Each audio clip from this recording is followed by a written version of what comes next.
Ahí está, muy bien. Pase.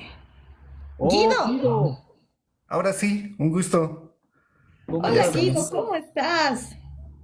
Ahí Gracias por aceptar estamos. la entrevista. Sí, Guido, felices de Bueno, Hola tenerte. Rodrigo. Gracias por haber aceptado conversar con nosotros. Creo que tenemos algunas preguntas que hacerte. Bueno, también queremos charlar contigo para conocer tus impresiones.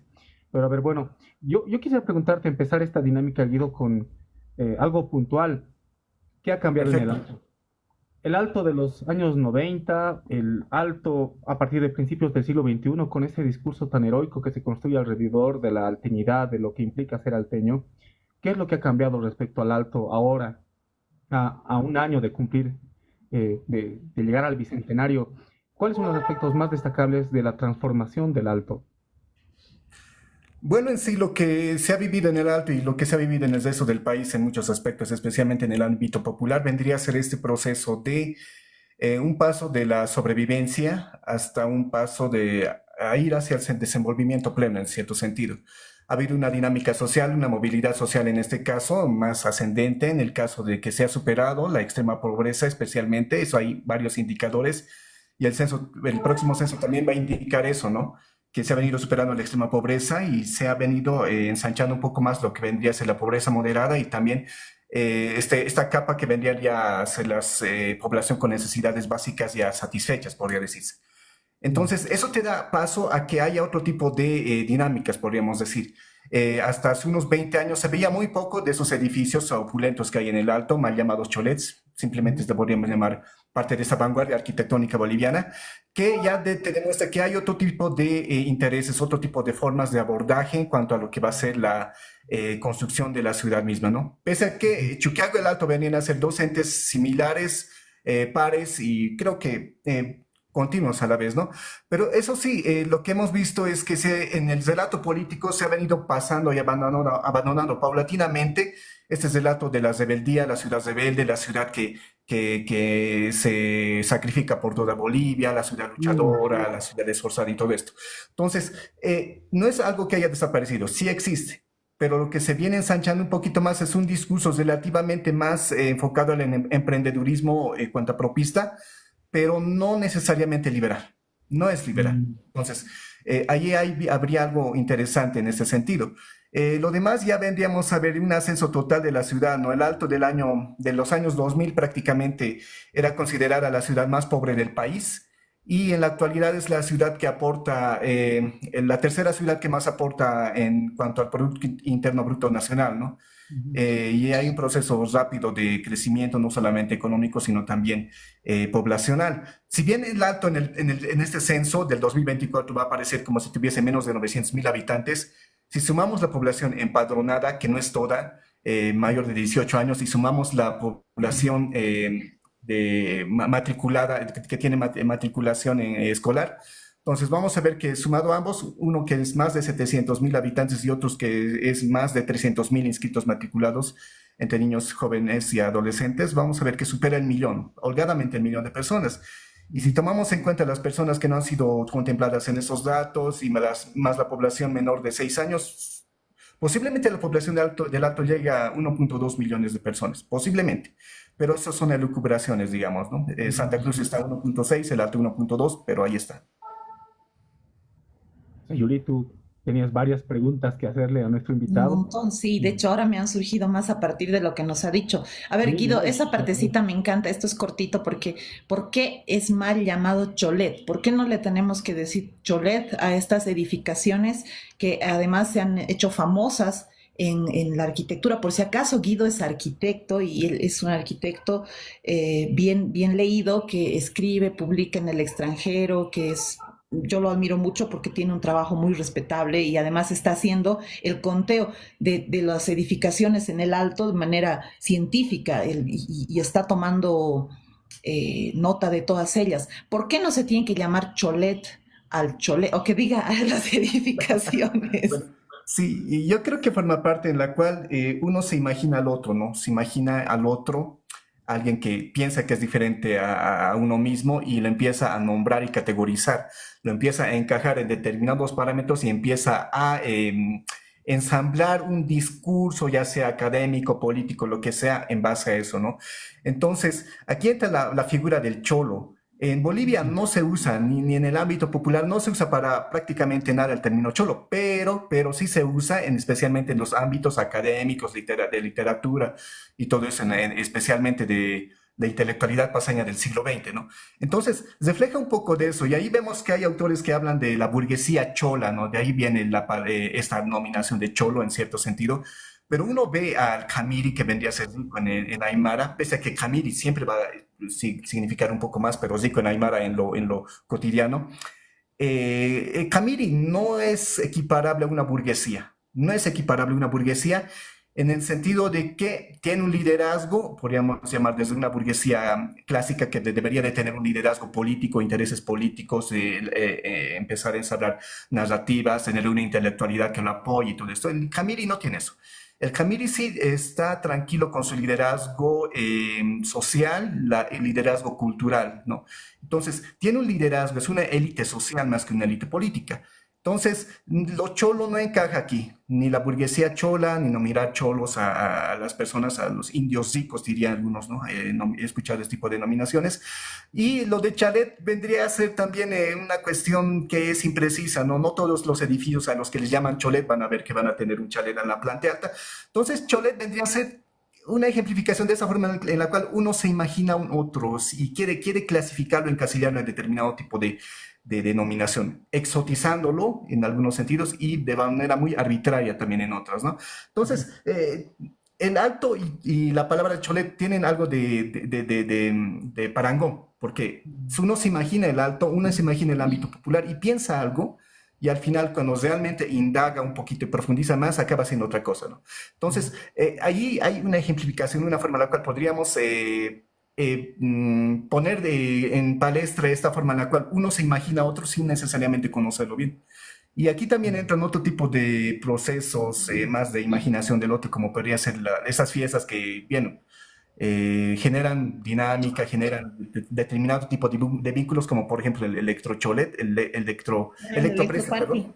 Sí, electrofieste. el electropreste, que también te muestra ese tipo de formas en las cuales uno se imagina al otro, intenta esencializar algunas cosas convenientemente y empieza, y lo hace sin necesariamente dialogar, ¿no? Entonces, ahí está la cuestión. Pero Cholet vendría a ser algo así como una forma en la cual uno se imagina el otro, eso sería un punto. Y el otro también es esta forma soslayada de expresar un cierto menosprecio, porque es peyorativa la palabra, es peyorativa. Pero a la vez, también hay que tomar en cuenta que Cholet es el nombre de una ciudad de Francia. Así es que, bueno, hay otra El dinámica otro ahí, ¿no? cholet.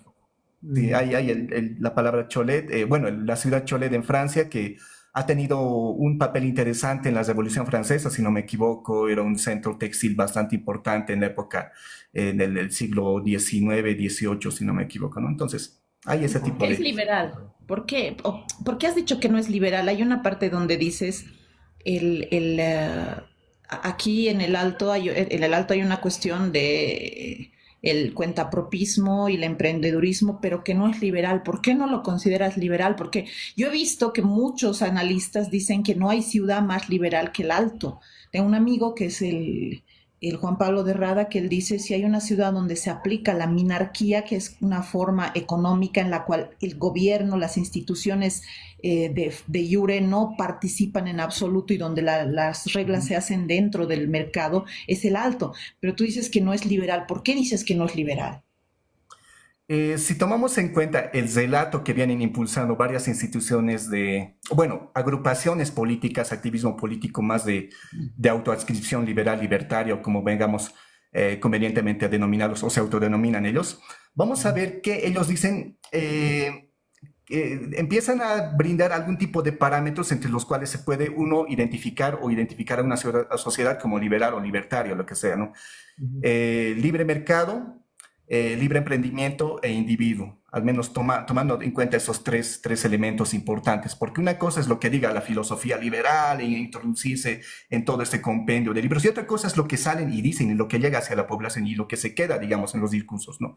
Entonces, si tomamos en cuenta al individuo, vamos a ver que gran parte, no voy a generalizar, pero sí voy a decir gran parte de la población del Alto y el ámbito popular en su conjunto, y es una norma también que se da en la humanidad cuando es son grupos sociales deprimidos, pobres, vulnerables, se empiezan a asociar y la única forma en la cual pueden sobrellevar sus dificultades, su vulnerabilidad, es asociándose, ya sea desde una familia nuclear o una familia extendida.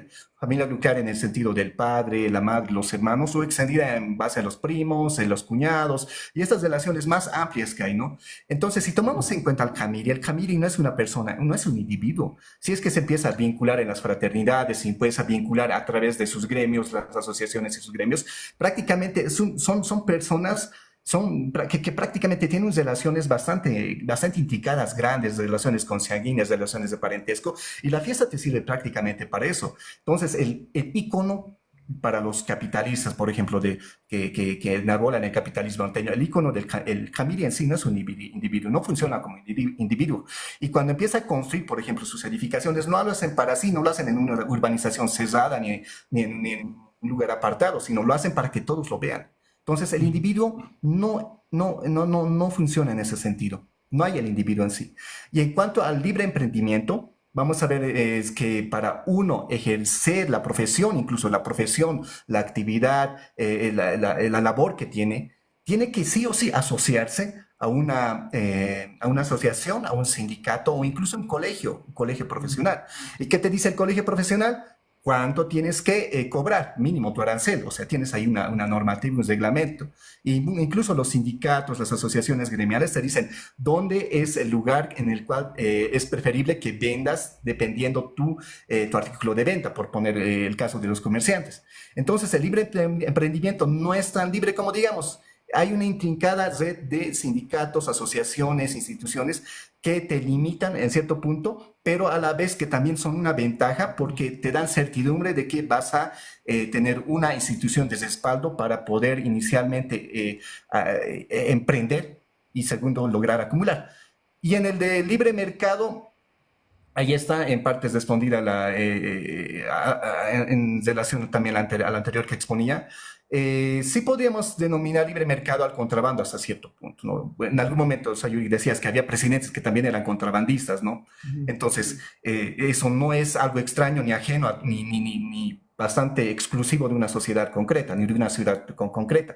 Pero sí habría en ese sentido, pero vamos a ver que hay asociaciones que te empiezan a limitar espacialmente y te empiezan a ordenar según los acuerdos que tienen, porque es una intrincada red con las juntas vecinales y a menudo aparece por ahí el Estado, o sea, a menudo aparece, pero te dicen dónde tienes que vender, cuánto tienes que cobrar, incluso qué artículos en algún momento son adecuados, porque si no, si cambias de rubro, entonces tienes que generar otro tipo de vínculos con otra asociación, otros lugares de venta y toda esta cuestión. Entonces, el libre mercado no es tan libre como digamos, el libre emprendimiento no es tan libre como digamos, y el individuo no funciona en ese sentido, ¿no? Entonces, ahí hay que empezar a replantear un poco, ¿no? Si bien el Alto es liberal, en el sentido más económico, podría decirse, pero no lo es tanto en cuanto a su manejo social, a sus propios valores, ¿no? Los valores de libertad, democracia, aunque eso es algo que se da en toda Bolivia, ¿no? La libertad y democracia simplemente se da de la boca para afuera, pero no es una práctica ni algo que concierne a quienes enarbolan ese tipo de banderas. Entonces, el Alto es eso, pero sí podríamos decir que el Alto es capitalista en un sentido de que el sistema vigente en el mundo es el sistema capitalista. Entonces, tienes que adaptarte si no quieres morir de hambre. Y el Alto lo que ha hecho en las últimas décadas ha sido adaptarse y en base a eso, en general, determinado tipo de condiciones para ya lograr acumular y en el actual proceso más de empoderamiento económico, podría decirse, porque el político ya se ha dado hace un tiempo, ¿no? Y es creo que inconcebible que el Alto lo suelte o se sienta de alguna forma, ya se siente vinculado al poder político. Si es Mm. que en algún punto va a haber algún tipo de proyecto de país que intente de desplazar el Alto del sitial en el cual le corresponde, yo creo que va a haber una reacción, o sea, eso ya es parte del proceso que se ha venido dando ya desde 2000-2003. Ya. A mí me parece muy interesante lo que nos estás diciendo porque sí, por lo que tú describes, el Alto es descrito como abocado hacia el liberalismo económico, pero con un conglomerado de redes de poder y de influencia que nos hacen pensar en otro tipo de aparatos y dispositivos políticos muy lejanos al liberalismo político.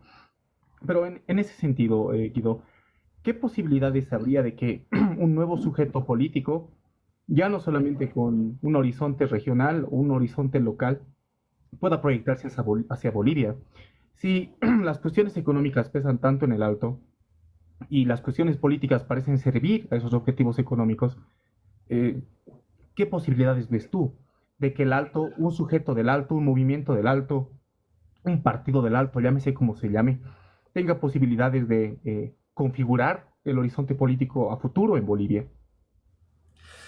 Algo que habría que empezar a evaluar, y es la forma de autoevaluación que se debería hacer todo alteño que de alguna forma ha incursionado en política, yo no necesariamente de forma lo que me parece importante es ver que ya han existido partidos políticos que han surgido en el Alto. Por ejemplo, el M17 de Roberto de la Cruz. Hay otros partidos que se están proyectando. El Morena, por ejemplo, no sé, parece una reinvención de Morena de México, pero ya digamos, ¿qué pasará? No sé, con lo que es Eva Copa. Pero, ¿por qué no se ha logrado perfilar algo más allá, digamos, ¿no? Porque Eva Copa es una cosa dentro del Alto y es otra figura fuera del Alto. Y a menudo lo que vemos, y esta es la mirada externa, digamos, que dicen, ¿no? Ah, si él es salteño, entonces debe tener apoyo, entonces lo sumaremos y diremos que es esta tal cosa, ¿no? Con Eva Copa está suficiente eso, ¿no? Si sumas a un alteño o una alteña, entonces vas a tener al menos las 500.000 votos de la ciudad, pese a que 700.000 empadronados o más, ¿no?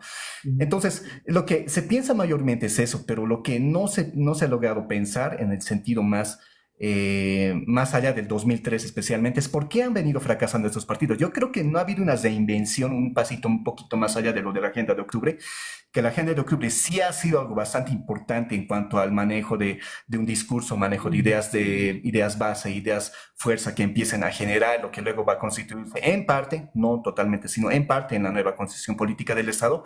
Entonces, no ha habido un pasito que vaya más allá. Y no ha habido ese pasito más allá. ¿Por qué? Por dos carencias importantes. Y creo que esto va a influir netamente en lo que van a hacer las organizaciones políticas. Una de esas carencias importantes vendría a ser un impulso institucional, cívico-institucional, podríamos decir, que vendría a ser de alguna forma enmarcado en lo que era la FEJUVE del Alto. La FEJUVE del Alto hasta cierto punto cumplía los roles que ha cumplido, por ejemplo, las entidades cívicas cruceñas para su región. La FEJUVE del Alto cumplía esas funciones, generaba incluso algún tipo de discurso, generaba ideas e incluso demandaba cuestiones que también eran urbanas en cierto sentido, el traslado del aeropuerto, la modernización de la ciudad y esa cuestión.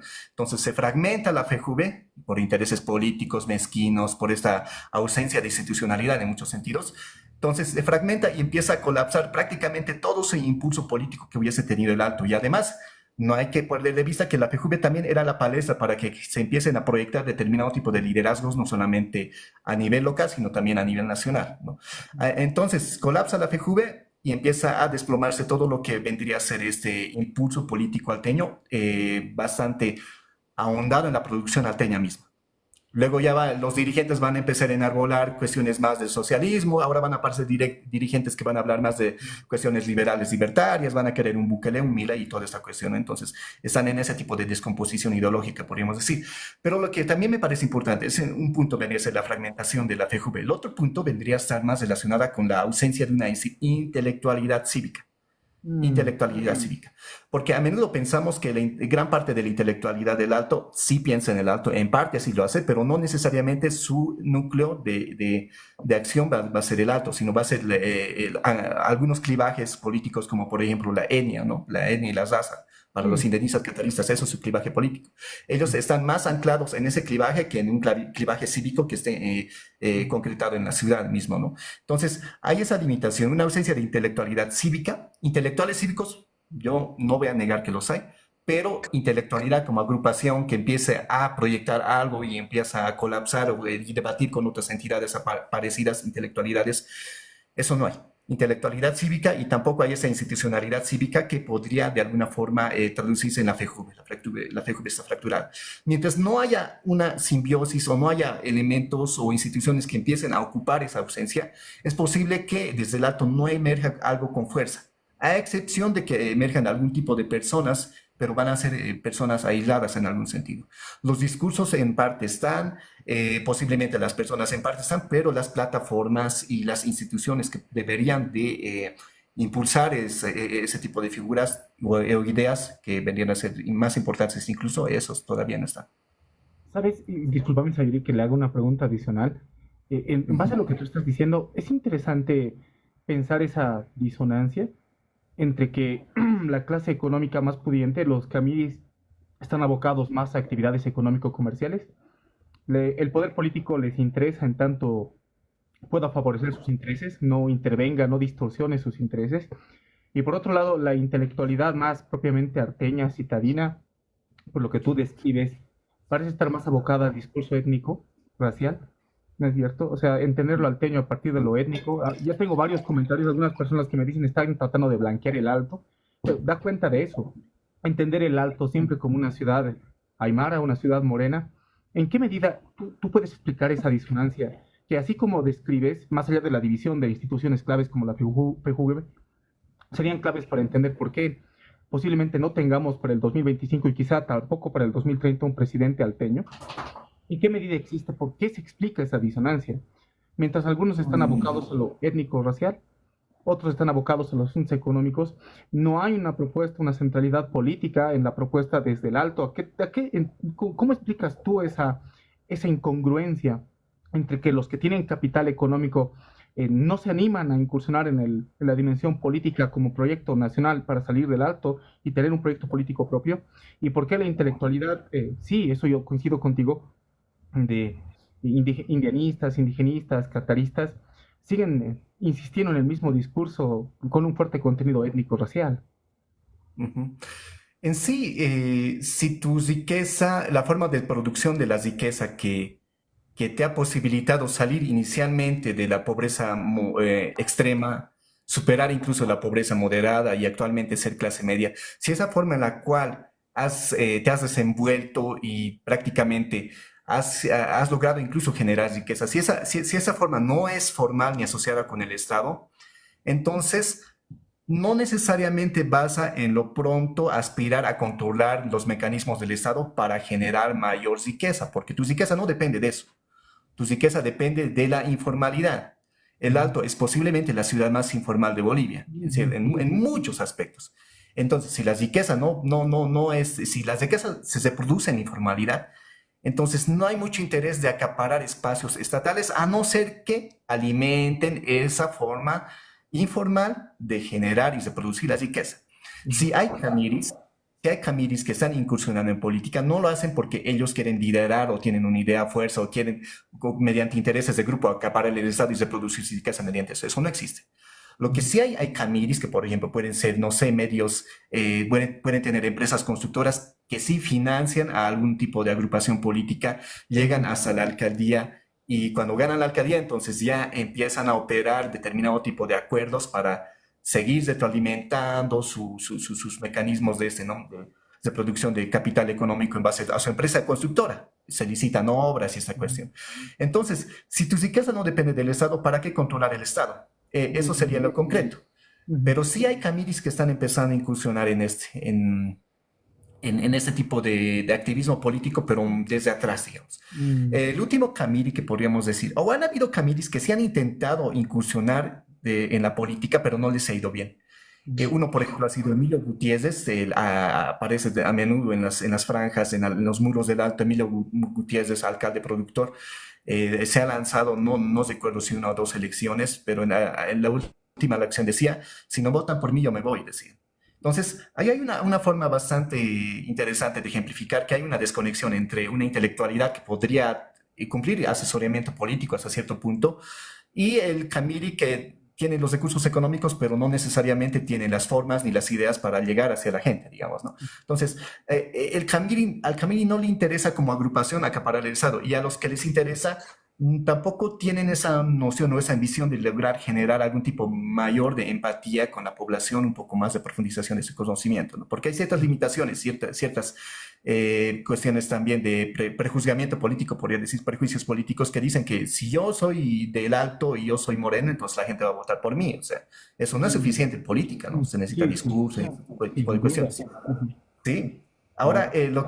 lo que vemos, por ejemplo, con la intelectualidad más de corte, de clivaje étnico, no solamente indianistas cataristas, y ojo, que creo que si hay intelectuales que se están acercando más al contexto alteño contemporáneo, venían a ser los cataristas añejos incluso, se acercan un poco más que los indianistas.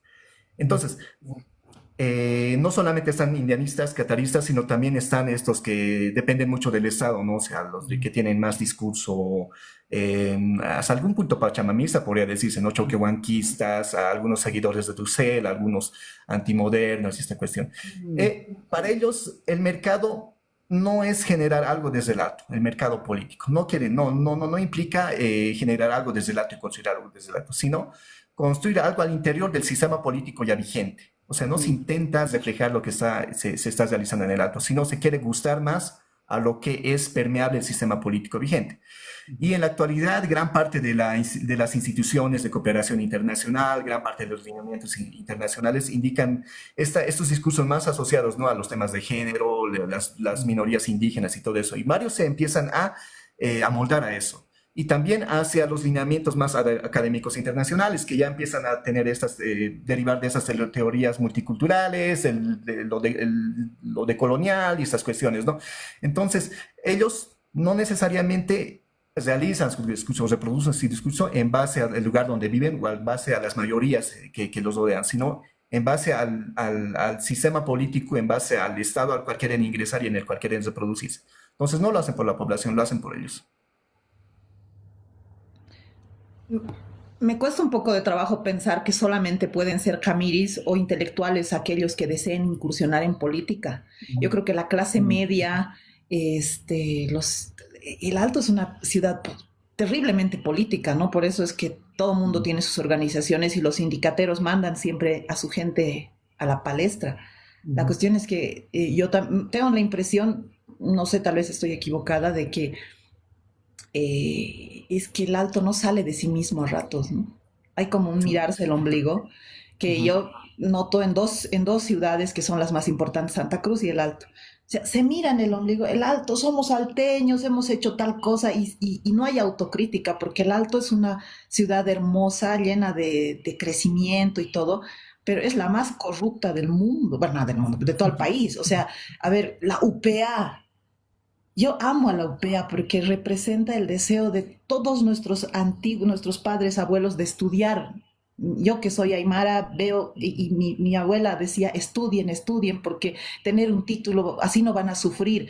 Y la UPEA representa eso, pero es de corrupta, desde el centro de estudiantes, pasando por los docentes, terminando en este accidente horrible donde han muerto chicos.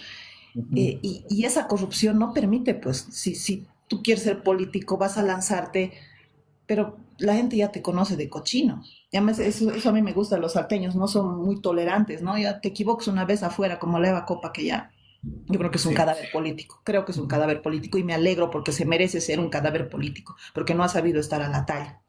Pero, y ahí, haciendo esa línea, Guido, mi siguiente pregunta va para esto. Ahora los candidatos se proclaman en el Alto.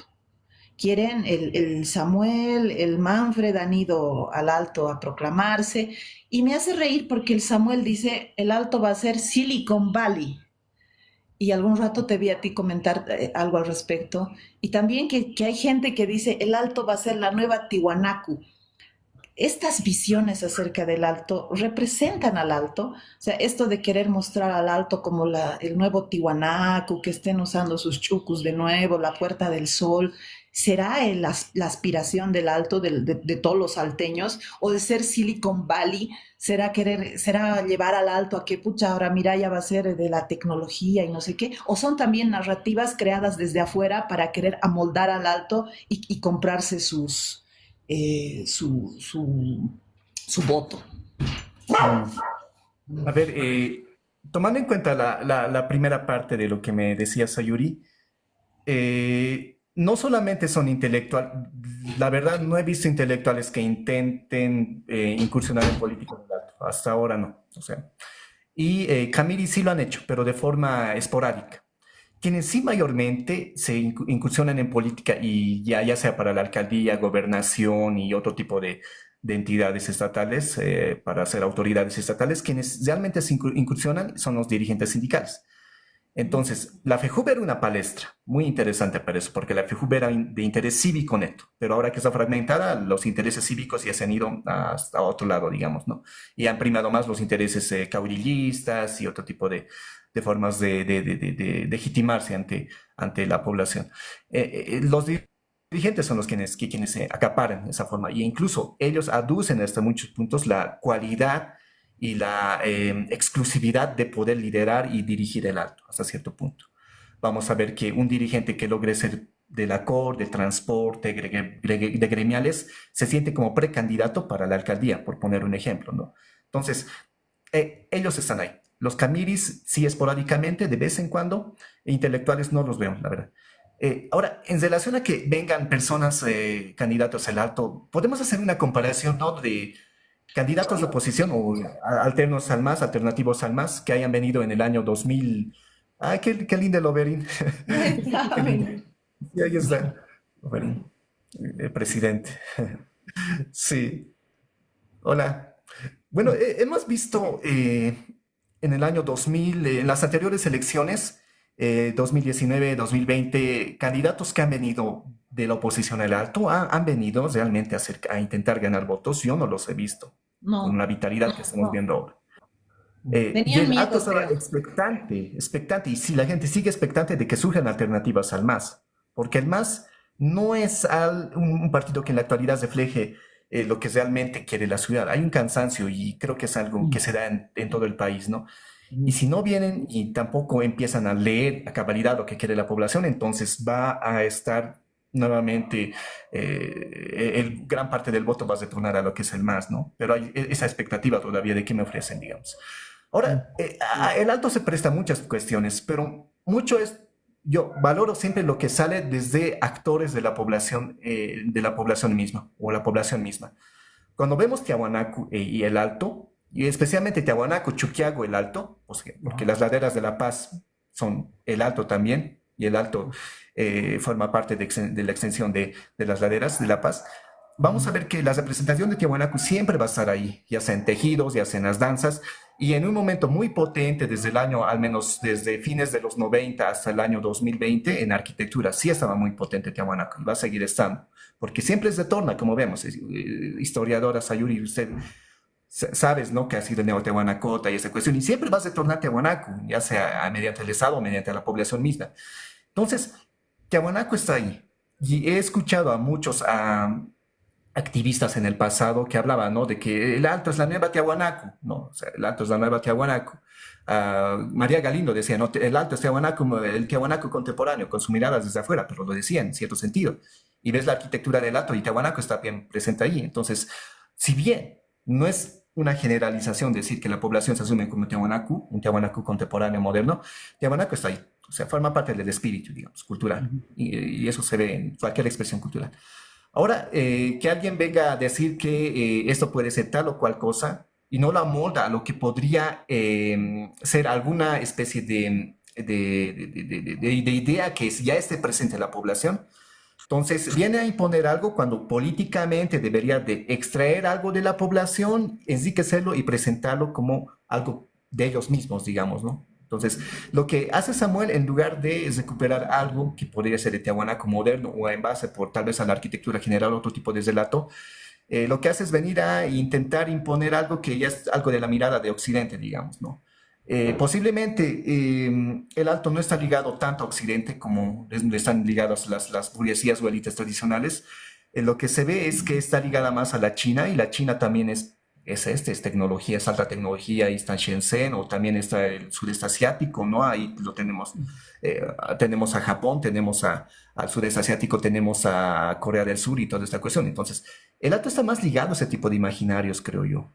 El Silicon Valley, sí, hasta cierto puntito, pero de allá más intentar contextualizar, intentar leer, intentar generar ideas que sean contextuales a la población, porque políticamente eso es necesario, es necesario. Si no vas a querer decir que el Alto va a ser la capital espiritual, va a ser la Jerusalén de los Andes, o sea, nada que ver, ¿no? Cuando ha habido un Tiahuanaco con Cusco, entonces ahí está la cuestión. Ahí me parecería esa cierta limitación en cuanto a la operacionalización de ideas políticas a ideas que ya están presentes en el lugar en el cual quieres llegar, digamos. Entonces, ahí está la limitación. Pero eso sí, el alto tiene ese potencial. O sea, yo no lo digo yo, ¿no? O sea, yo siempre recuso a un testimonio, ¿no? De sociólogo, creo que se llama Fernando Calderón, que menciona que él conocía a Mahbub ul Haq, que era un economista pakistaní que ha venido al alto en los años 90, viene, recoge la ciudad y ve los talleres artesanales, la forma en la cual la gente sobrevive, empieza a generar valor agregado, algunos hacen maquinarias artesanales, entonces recoge eso durante varios días y luego en el año 97, estamos hablando aproximadamente, va donde el gabinete de Gonzalo Sánchez de Lozada y les dice, ¿no? Si quieren invertir, si Bolivia tiene que invertir en algo, tienen que invertir en el alto, porque en el alto está el futuro de Bolivia, o sea, eso es lo que él dice. ¿Por qué? Porque en el alto he visto habilidades, he visto cualidades que yo las he visto en Corea del Sur hace 50 años. Si invierten en el alto, en 10 años van a estar exportando electrónica. Eso es lo que dice. Bueno, luego a Gonzalo Sánchez de Lozada le ha valido, ¿no? O sea, Claro, hay un proyecto estatal bastante orientado a Oriente en cierto sentido, ¿no? No tanto a potenciar estos sectores de Occidente, más del ámbito popular especialmente. Entonces, ocurre eso. Y el alto podría tranquilamente generar pequeños espacios, plugs, pequeños hubs tecnológicos que ya vemos cómo podrían ir desenvolviéndose en el futuro, porque los jóvenes están bastante familiarizados con el que es la revolución 3.0 y 4.0. Solamente les faltan las oportunidades y les faltan las condiciones para poder replicar todas sus ideas. Ya es conocido, ¿no? De que de vez en cuando, cada cantidad de meses o cada año aparecen jóvenes que están construyendo brazos robóticos, niñas en el altiplano, tractores artesanales, este tipo de innovaciones tecnológicas, en el sentido de que existe la posibilidad, incluso yo estoy viendo que cada vez hay más en las ferias, incluso tan lejanos como el Tolima, en un lugar donde había verduras, ahora se ha convertido en un puesto donde venden catálogos para hacer ¿no? Pequeños elementos de robótica. Entonces, estamos hablando de un lugar no necesariamente céntrico del alto, ni cercano a una universidad, ni nada, pero ahí van los jóvenes, los niños especialmente, empiezan a comprar, empiezan a leer y empiezan a incursionar en eso. Si hubiese apoyo, yo creo que sí, sería posible, pero se necesita ensamblar realmente una visión de ciudad que le dé sostenibilidad a eso, ¿no? En parte, hasta cierto punto, Cochabamba lo ha solventado, que hay dos empresas grandes, ¿no? Ahí está Quantum, ahí está Hala, por ejemplo, pero aquí se podría hacer más, yo creo.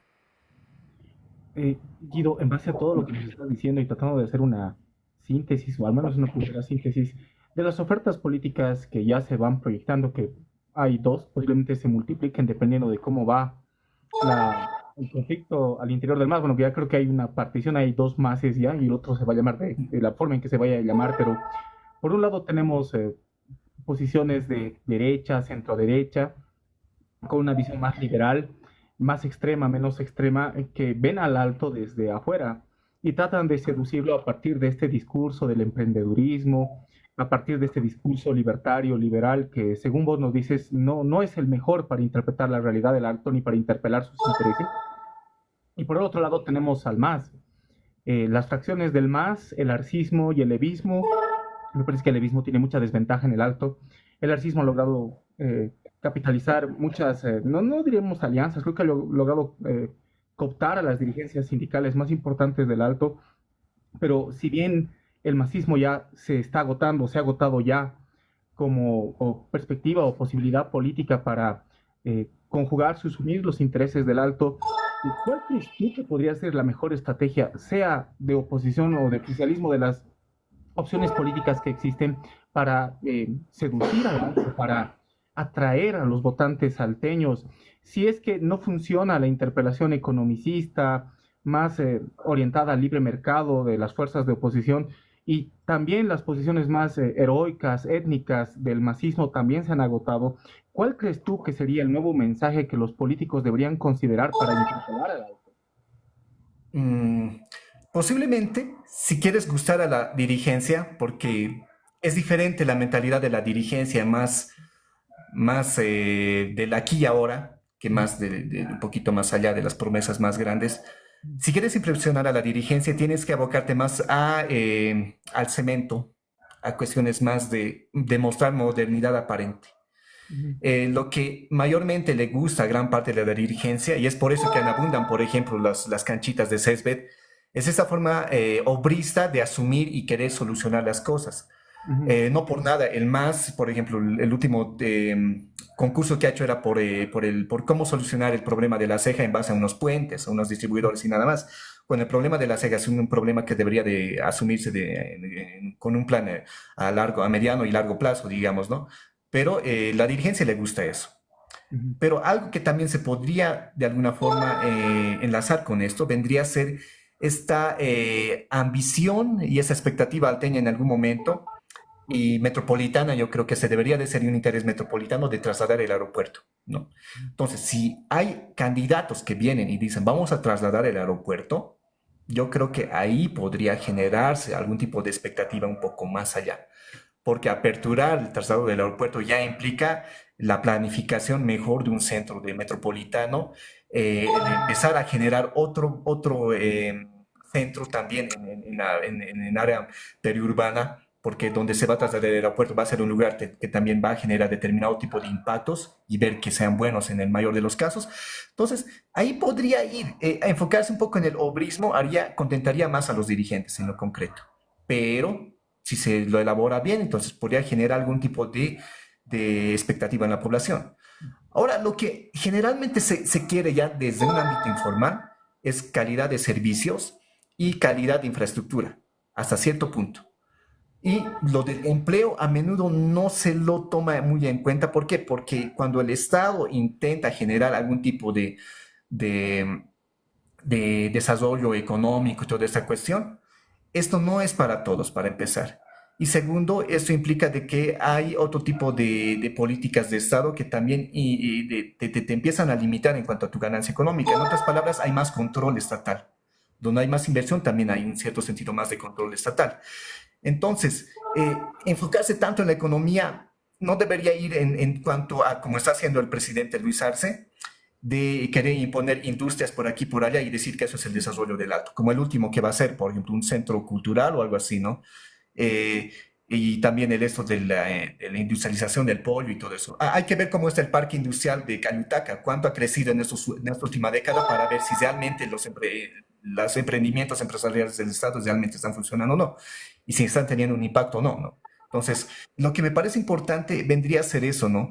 Si vas a ofrecer algo en infraestructura, que sea algo que tenga un impacto metropolitano y que responda a lo que en algún momento ha pedido la población. Y si vas a ofrecer algo en términos económicos, que no sea muy abstracto, que no sea muy abstracto como dicen los liberales libertarios, que te vamos a dar financiamiento para que hagas tu emprendimiento y punto. O sea, ahí no termina todo, ¿no? Aquí ujú, lo que se debería de hacer en términos grandes, o sea, pensando un poquito más allá de todo lo que se vendría a hacer eso, sería empezar a hacer al menos un mini plan Bohan. O sea, mm, en el mismo sentido que se lo ha hecho en el Oriente, ¿no? De no mm, solamente infraestructura, sino también políticas económicas, subvenciones, apertura de mercados, algún tipo de preferencias arancelarias también, y también este apoyo continuo hacia lo que es el agronegocio en el caso de Oriente. Aquí, qué se podría hacer? Y aquí me parece muy importante ver algo, ¿no? Que si bien hay ciudades que están muy ligadas al extractivismo, como por ejemplo Oruro, Potosí en base a la minería, La Paz en base a la administración pública o Santa Cruz en base al agronegocio, el Alto no está necesariamente ligado a eso. El Alto no es una ciudad que esté impulsada por algún rubro extractivista en concreto. mm, Entonces, hay algo aquí que se puede aprovechar y que puede servir para más allá. Si queremos de alguna forma superar una Bolivia de corte extractivista, se podría ver qué está funcionando en el Alto y potenciarlo, ¿no? Y empezar a aplicar ese modelo en los lugares donde también se den este tipo de condiciones. Entonces, ahí hay una posibilidad. El Alto ha crecido no gracias al extractivismo, no gracias al Estado también en muchos aspectos. Entonces, ahí está. ¿Y cómo los políticos podrían de alguna forma abordar esta no dependencia del extractivismo del Alto para poder ofrecer algo? Ahí estaría el principal desafío, pero algo concreto, porque a menudo lo abstracto no llega. Y si empiezas a ofrecer cuestiones concretas, como traslado del aeropuerto, por ejemplo, eso sí, podría hasta cierto punto funcionar. ya. Y en esa línea, Guido, en algún momento cuando hablábamos del tuto, tú me decías, y lo has dicho ahora también, estos nuevos candidatos no están siendo capaces de llegar al alto porque no se quieren acercar. Ellos deberían dar el primer paso para acercarse al alto. Y bueno, el Samuel lo ha hecho, creo que el Manfred también lo ha hecho, Ujú. pero no cala, ¿no? O sea, hay como que una resistencia. Pienso que por la historia, por el pasado, por los ochentas, por el neoliberalismo, etcétera. Pero ¿será posible que se pueda superar esa situación? ¿Será posible que haya, porque el Alto, ahorita estaba viendo comentarios que dice que siempre votan por zurdos socialistas, yo no estoy de acuerdo, el Alto ha votado por Pepe Lucho Paredes, ha votado por Soledad Chapetón, que es del Samuel, del partido del Samuel, y si hay alguien que sí es capaz de cambiar su voto y de decidir votar por alguien que no sea étnicamente identificativo o políticamente identificativo, es el Alto. Pero ¿qué pasa ahora que hay este vacío fuerte? Quisiera que ahondes un poquito en eso. ¿Qué pasa ahora que hay este vacío que el Alto está descontento del MAS? Y eso es muy triste porque el Alto ha sido el que más apoyo le ha dado al MAS. En 2019 el Alto se ha recibido un montón de epítetos desde salvajes, Escaleras, pasando... ¿Mandé? escaleras. Escaleras, o sea, de todo se han hecho decir. Yo creo que ha sido un error que el Alto defienda a Levo, me ha parecido un gran error, porque al final no ha recibido nada y creo que se han dado cuenta y han dicho, sí, pero ahora que hay este descontento con el MAS, ¿por quién se va a votar? ¿Por quién? O sea, ¿qué debería tener el candidato para que el Alto se encante con él? Que no sea, además que sea eso, ¿no? Que sea su base social, que se sienta representado por él. Porque una cosa es votar y decir, ya voy a votar por vos, pero si lo haces mal, te vas, que decir, yo le doy mi voto a este señor porque me identifica, porque me representa y porque creo que él me va a sacar de los problemas y lo voy a defender. ¿Habrá un candidato así? ¿Qué perfil tendría que tener? Y bueno, no decirte cuál de todos estos es, pero ¿en qué se estarán equivocando estos señores que están tratando de apuntar al alto, pero que no dan pie en bola? Mm, sí, solo por poner un apunte, ¿no? El voto del Alto es menos duro que el de Santa Cruz, Mm, en cierto punto. Sí, Y a así menudo es. el voto mayoritario en el Alto es ejemplificador de lo que de lo que también es el voto mayoritario a nivel nacional. ujú. Entonces, si alguien gana en el Alto, tiene muchas posibilidades de también ganar en el entorno nacional. En otras palabras, el discurso que puede servir para el Alto te puede servir para encantar a gran parte del ámbito popular en el resto de Bolivia.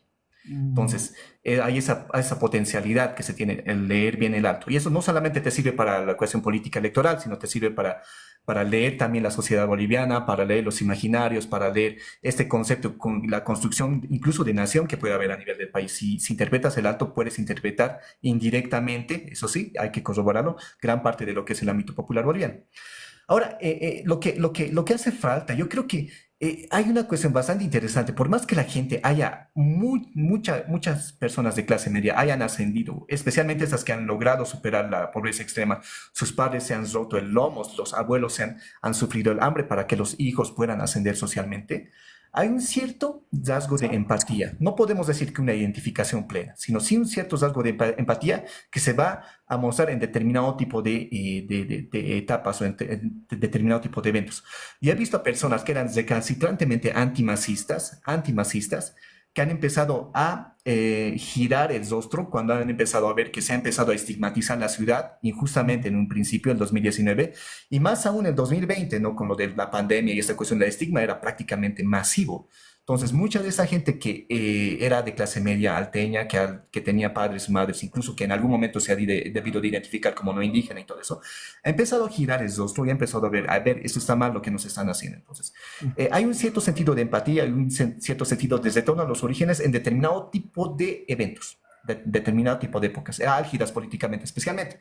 Entonces, cuando ves a alguien muy ajeno a tu realidad o la realidad que han vivido tus padres, venir a decirte que cómo vas a solucionar tus problemas, prácticamente estás viendo a alguien que está viniendo a impulsarte una receta que no te ha funcionado, pero que sí lo han practicado y lo han ejecutado tus padres o tus abuelos. Entonces, si alguien no se identifica y no logra leer cómo realmente la familia, las familias pobres del Alto han logrado salir de la pobreza, y ujú. mediante qué tipo de mecanismos, y no se va directamente a ese tipo de fuentes, a ese tipo de formas en las cuales ha ascendido y superado la pobreza. Si alguien no lee eso, entonces está perdido, ¿no? O sea, porque te van a venir a implementar que el emprendedurismo, que te vamos a darte créditos, punto, pero ¿Y luego qué? O sea, yo creo que tiene que haber algo un poquito más allá, algo que debería de ilusionar, algo que debería de decir, no solamente es esto, sino va a venir a apoyar las cuestiones. Entonces, a mí me parece que hay ese tipo de limitaciones que al final son fundamentales. Si vamos a venir a decir que para hablar a una población que es de clase media, con términos de clase media, con términos muy académicos, con términos de otro tipo de contextos como esto de estos movimientos postmodernos, digamos, ambientalistas, que el género, que los derechos, que la igualdad y todo esto no necesariamente va a calar tanto como lo calaría, por ejemplo, este tipo de dinámica social, por ejemplo, el ascenso social en base a la buena educación, que vendría a ser un punto, no por nada, por ejemplo, el Alto ha luchado por la UPA, a pesar de que bien o mal está ahí, digamos, ¿no? Pero hay un proceso en el cual culturalmente se cree que con mayor educación, mayor capacitación, se va a llegar más lejos. Entonces, si vienes a proponer algo en ese sentido, posiblemente hay algo más allá. Otros en cuestiones de infraestructura que ya lo hemos visto, como por ejemplo esto de la dirigencia, proyectos de impacto, muchos dicen, ¿no? Proyectos de impacto y de escala metropolitana, que sí se puede hacer, o sea, imaginemos que en lugar de esta granja de pollos que quieren hacer, ¿no? De casi 100 millones de dólares, creo que es en el tipo de cambio oficial, ¿no? Ujú. 609.000 bolivianos. Si en lugar de eso se podría hacer otro tipo de equipamiento productivo de mayor impacto, una ciudadela científica, por ejemplo, yo creo que se podría llegar un poquito más lejos. Ahora, lo que se espera de estos candidatos es que se empaticen. Pero si es alguien que va a decir, yo hablo con la población, yo hablo con la gente del taxi y todo eso, no es necesario así como se va a empatizar. Algo que me parece bien interesante de los camiris es que ellos se ligan, no tienen asco de ligarse con nadie, o sea, se ligan con cualquier persona, pero Política siempre y también, pues, cuando claro, tengan, esos son. Entonces, te invitan y tienes que bailar con ellos, tomar con ellos, si es que tomas, ¿no? Compartir con ellos, empezar a vivir lo que ellos viven hasta cierto punto. Y eso te genera algún tipo de empatía. En algún momento yo decía, ¿no? Yo me ponía a pensar, bucha, si el Samuel bailase de morenada, o sea, ¿qué pasaría? Digo, no, o sea, simplemente por ahí, a que venga con su traje y corbata a decir, yo traigo soluciones y luego se vaya. Pues no es así, no funciona así. Y creo que el trato entre él también tiene las formas en las cuales él los hace sus tipos de ligazones, ¿no? Y yo recuerdo que desde antes, gran parte de las expectativas de la población aymara, especialmente vulnerable, era empadrinar o poner de padrinos de sus hijos, ahijados, a padrinos que eran, por ejemplo, de mestizo criollos en el pasado, ¿no? De clase media, alta, o que te genera algún tipo de expectativa. Entonces, no están cerrados, no es una sociedad tan cerrada, los vínculos siempre han estado, pero ojo, nunca ha sido de forma vertical. Ahora sí estamos en condiciones, en algún sentido, de decir que sí se puede hacer algo de forma vertical, pero si te van a seguir mirando en ese sentido de, a ver, yo te veo tres soluciones, recetas y todo esto, entonces estamos en otra, digamos, ¿no? He visto a políticos, he visto a diputados y todo eso bailar en el Gran Poder en un momento, en la 16 de julio en el otro. Estos generan algún tipo de empatía. Entonces, si quieres llegar a la población, tienes que vivir en parte de lo que tiene la población, por más que no provengas de los estratos más bajos, pero tienes que hacer eso. Porque solamente así puedes tener algún tipo de... Y no noto esto con varias, incluso comunidades del campo, que quieren que vayas, hagas una tapi, que comas con ellos, que empieces a sentir lo que ellos sienten, experimentar lo que ellos experimentan, y ahí se genera otro tipo de vínculo, ¿no? Sí, la lengua también ayuda harto. Tú te paras y Ahí hablas en está. Aymara y ya es todo tuyo, ¿cierto? A Sí, mí, Sí, el me compadre gusta era... mucho eso que has dicho, me gusta mucho eso que has dicho, o sea, ¿por qué tienes que ir a un lugar a decirle yo tengo la solución? Quizás lo ideal sería escuchar las propuestas que vienen desde el Alto. Yo creo que el Alto tiene propuestas interesantes.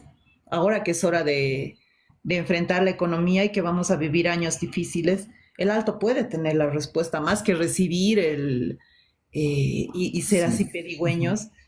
Tal vez sí. debería ser el momento de que en vez de que le nombren al Samuel padrino, el Samuel nombre padrino a un Camiri de su guagua. Quizás así sería diferente la cosa, ¿no? Quizás ahí se entendería ya no es vertical la cosa, sino horizontal. Sí, y algo que quisiera acotar eso es esto de la crisis. A ver, un momentito. Eh, ya. Cuando hablamos de crisis, el alto y crisis no son sinónimos, pero sí el alto ha sido causa de muchas crisis. O sea, la población que ha venido a engrosar demográficamente el Alto ha sido población expulsada de distintas crisis en la historia boliviana, ya sea bueno, en la época del 52, el surconfundio, las grandes sequías de los años 80, las delocalización del año 85, todo este proceso de empobrecimiento, la crisis económica que se vive en el altiplano, crónica en muchos aspectos, ¿no? Entonces, la población expulsada se ha venido a asentar en gran parte del Alto. El Alto es fruto de las crisis, pero aún teniendo esas crisis en ciernes, población empobrecida, población vulnerable en muchos aspectos, ha logrado generar riqueza. La población que migra mayormente a Santa Cruz, al menos en el censo 2012, y posiblemente en ese censo se repita, es población cualificada en ciertos sentidos, población pobre sí, en muchos casos, pero también hay gente de clase media, gente con capital económico, gente con capital cultural que va a Santa Cruz, que va a invertir o va a generar otro tipo de dinámicas en el oriente.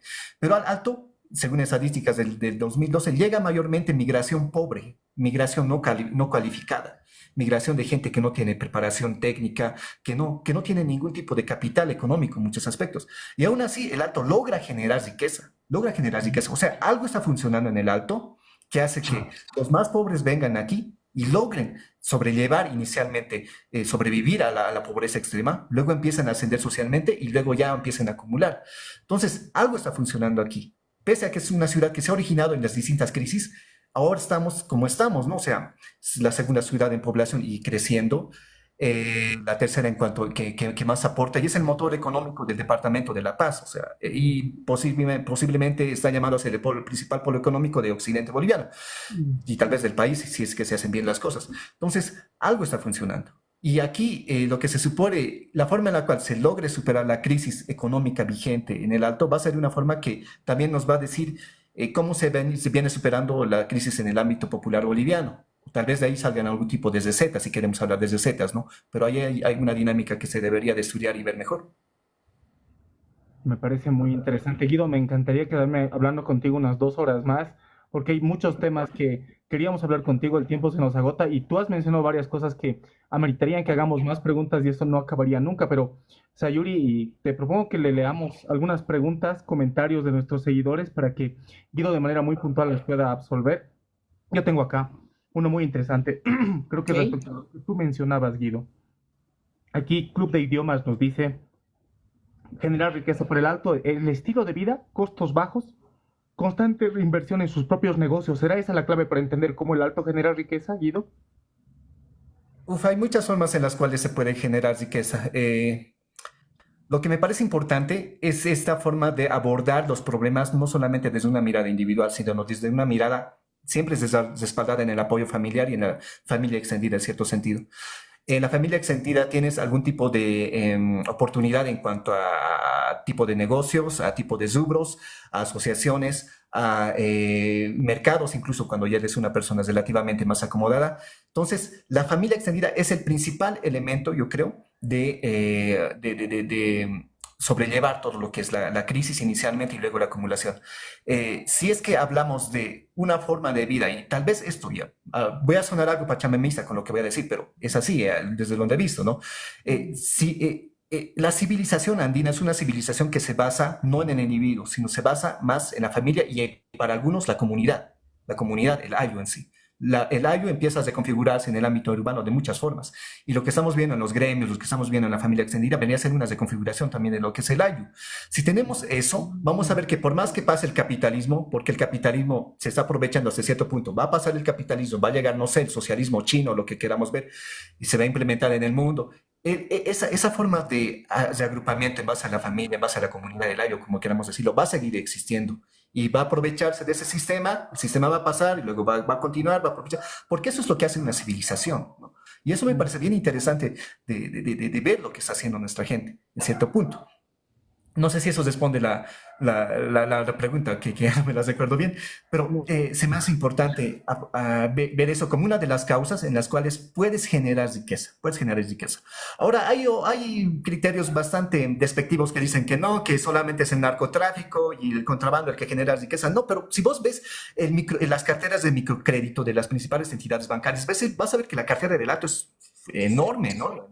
Microcréditos especialmente y productivos especialmente. Vas a ver también que la ciudad misma está diseñada, y aquí hay una cuestión cultural bastante importante, en el que la vivienda misma te dice que tienes que producir.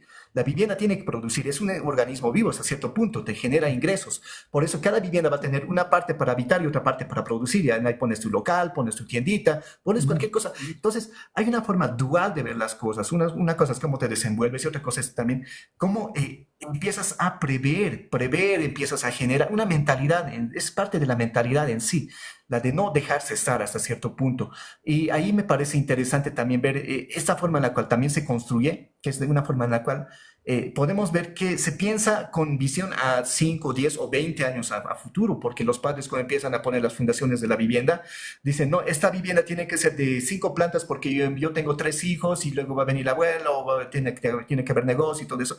Entonces empiezas a planificar tanto a futuro que la ciudad nunca está terminada. Vamos a ver que la ciudad es ladrillo, ¿por qué? Porque los padres con lo poquito que tienen construyen una parte, los hijos luego construyen otra parte, los nietos también, y es así como se construye. Es una cuestión, es todo un proceso lo que se vive. La riqueza no es de la noche a la mañana, no es de la noche a la mañana. No es como los regalos que se les ha dado, por ejemplo, a los terratenientes del Oriente. Aquí nadie les regala nada a la gente de aquí, ¿no?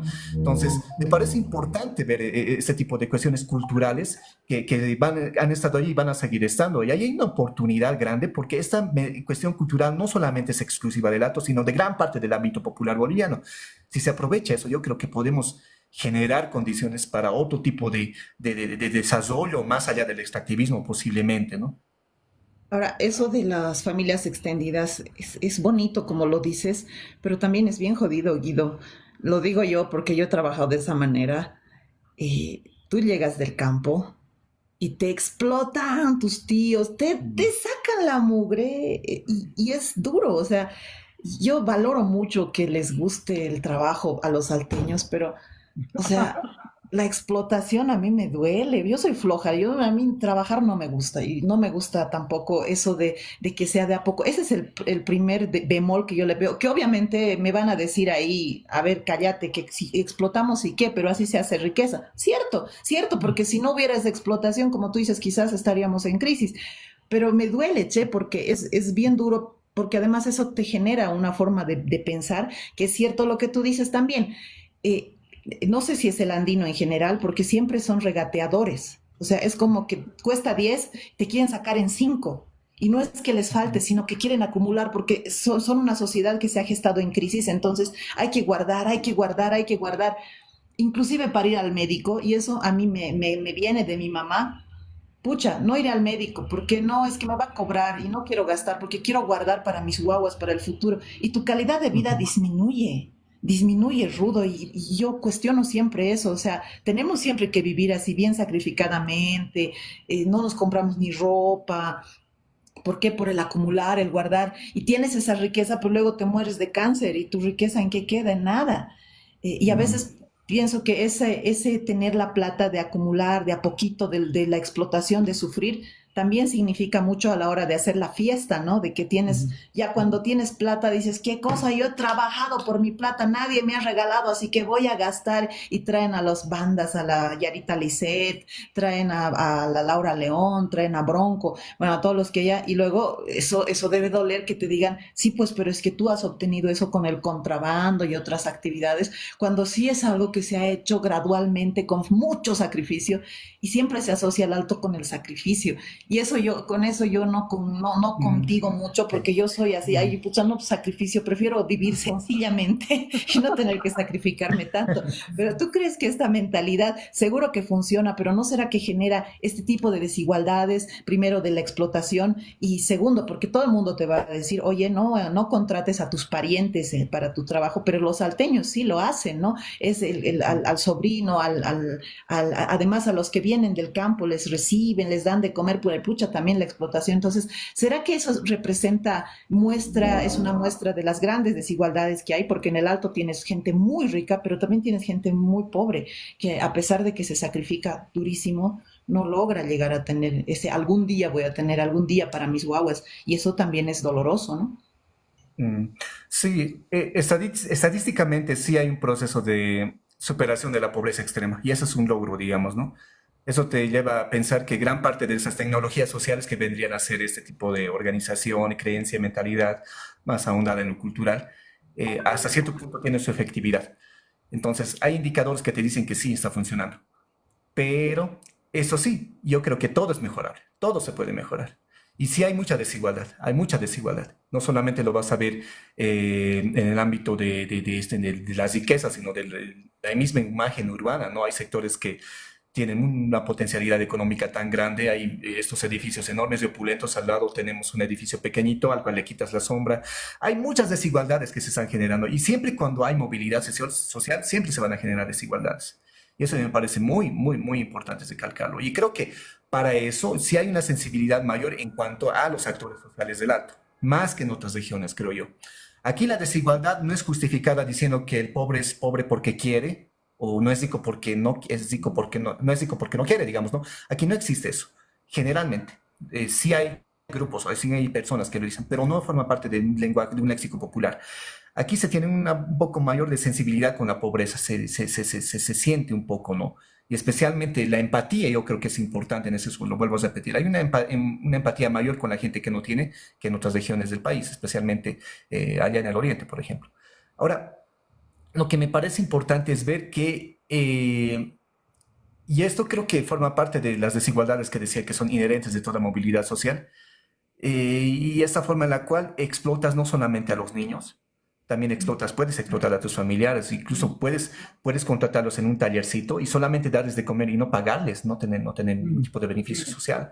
Pero esto yo creo que forma más parte de una cuestión también informal, del sistema informal de la economía, en la cual no tienes protecciones laborales, no tienes otro tipo de derechos, no tienes seguridad social, ni siquiera jubilación, ni nada de eso. Entonces, esto hace que a menudo puedas aprovecharte más. Y aquí hay algo bastante perverso, y esto sí se puede constatar en otras partes de Bolivia, que la cultura de Zaigambra Aymara, especialmente urbana, que ha asumido como su potencia ya todo lo que vendría a ser el capitalismo, acaba siendo tan capitalista que en el lugar donde van a establecerse, porque incluso, como lo dice Musa, ¿no? O sea, este dominio de los pisos ecológicos es algo que también es una cuestión cultural. Necesitas tener tierras en otro tipo, o si es en lo posible tener tierras en otro tipo de sistema ecológico, en otro tipo de altitud y toda esta cuestión. Los pisos ecológicos, ¿no? Entonces, el alteño o el aymara urbano está basiendo con gran parte de las comunidades indígenas del oriente, por ejemplo. Entonces, porque están más preparados y ahondados en el sistema capitalista y están de alguna forma más habituados a la explotación, a al desplazamiento incluso de otros sistemas de vida, digamos, ¿no? Diferentes y alternos.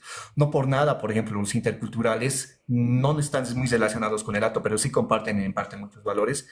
Los interculturales dicen, ¿no?, que algunos pueblos amazónicos parecen salvajes y todo eso. O sea, ahí está la cuestión.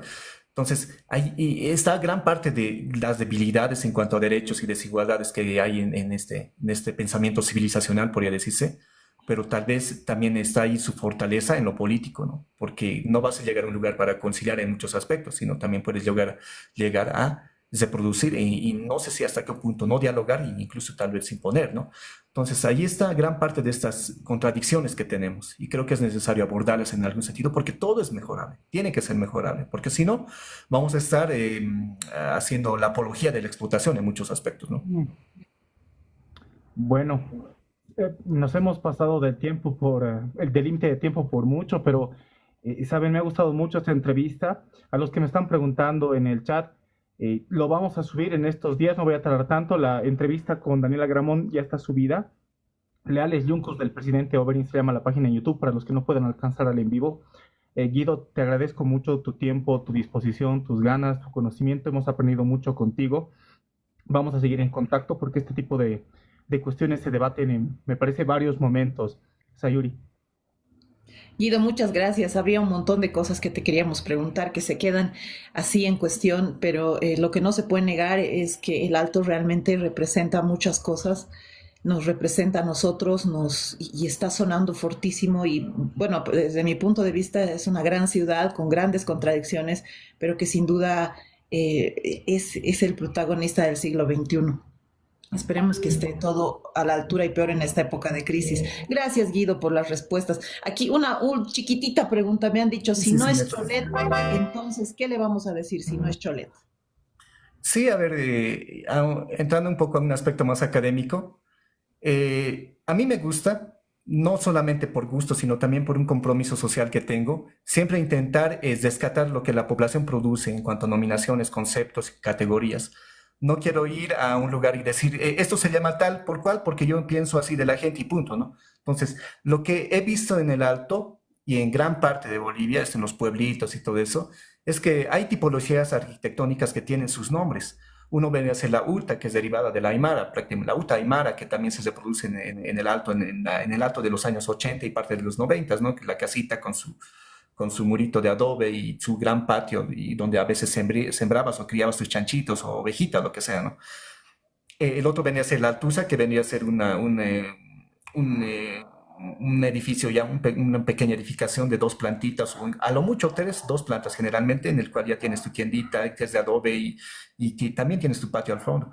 Y otro vendría a ser el edificio, y había diferenciación entre lo que la gente decía de edificio y altusa, y eso me he dado cuenta en muchos aspectos cuando alguien decía, no, yo no vivo en esa altusa, yo vivo en el edificio de allá, o sea, de edificio se le decía, que ya era un edificio de estructura de hormigón, que tenía su ladrillo y que tenía ese uso que actualmente vemos de las tienditas abajo, incluso una pensión, e incluso algunos, un pequeño salón de fiestitas o reuniones, y luego las plantas, ¿no?, superiores para la familia. Esa es Entonces, la Altusa.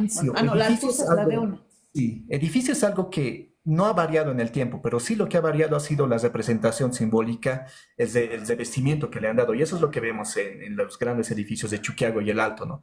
Entonces, edificio simplemente podría ser eso, se podría llamarle edificio, rescatando lo que dice la gente, pero como movimiento arquitectónico, como movimiento cultural, a mí me interesa más llamarlo como vanguardia. Vanguardia Vanguardia. como en el sentido más arquitectónico, pero endógeno, digamos. Las arquitecturas han tenido su vanguardia en algún momento, Occidente ha tenido sus vanguardias. Y lo que estamos viendo en Bolivia es el surgimiento de esta vanguardia que prácticamente te dice qué está viviendo, qué está pensando la población, qué representaciones imaginarios tiene, qué dinámicas económicas también está generando. Y esto no solamente lo vas a ver en el Alto, lo vas a ver en el resto del país. No con la misma decoración, pero sí vas a tener los edificios muy parecidos, revocados o no, pero que van a tener también su tiendita en la planta baja, negocios y va a servir también para la familia, ¿no? En lo concreto sería edificio simplemente, y en lo amplio, como movimiento, sería vanguardia, vanguardia arquitectónica. Súper. Guido, muchísimas gracias. Vamos a estar en contacto. Gracias de verdad por acceder a la entrevista. Te mandamos un fuerte abrazo y aprovechamos para agradecerles a nuestros seguidores, amigos que nos comentan, que nos hacen preguntas. Gracias de verdad, Guido. Estamos siempre en contacto. Bueno, agradecido a Sayuri, agradecido Vladi por la invitación, y un saludo al presidente Oberín, que está ahí al otro lado de la pantalla. Y bueno, gracias, y aquí dispuestos a seguir compartiendo, a seguir conversando, y esperemos que no sea la última vez, ¿no? Muchas gracias. No, no va a ser la última vez. Queremos, cuando haya algún tipo Ahí de está, bueno. que quieran análisis, queremos tenerte con nosotros, Guido. Tal vez podemos hacer algún comentario sobre un tema en específico, más que hablar de algo general, pero una vez más, gracias. Saludos a todos, nos despedimos, que estén muy bien. Chao, Guido. Adiós.